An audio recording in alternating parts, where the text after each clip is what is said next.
Friend, আজকে ছিল আমার বার্থডে। আর তারপরে সারাদিন নিজেকে নিয়ে অনেক ব্যস্ত ছিলাম, ঘরে অনেক কাজ করেছিলাম। কাজ করার পর তারপরে ফ্যামিলির সাথে একটু টাইম স্পেন্ড করেছি।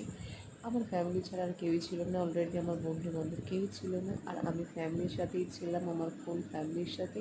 অবশ্য আমি এতটা ভিডিও করতে পারিনি, কারণ কি আমি এত বেশি থেকেছিলাম যে আমার শরীর একদম এত উইক যে আমি ভিডিও অবধি বানানোর মতন মানে সেইটুকুনি আমার মধ্যে ছিল না যে আমি ভিডিও সবাইকে নিয়ে তুলবো বা সবাই থাকবে, সেরকম কোনো সিচুয়েশান আমার কাছে হয়নি। আর তারপরে দেখো আমি একটু সাজুগুজু করেছি, মা অনেক বকাবকি করে একটু সাজুগুজু করেছি। আর তারপরে দেখো লাইফে ফার্স্ট টাইম এরকম হলো যে আমি ইয়ারিং পরেছি।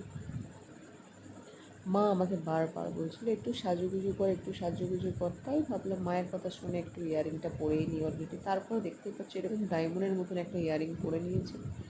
আর আমার তো খুব লজ্জা লাগছিলো। অবশ্যই তোমরা জানি এরকম ডায়মন্ড পরে আমার কেমন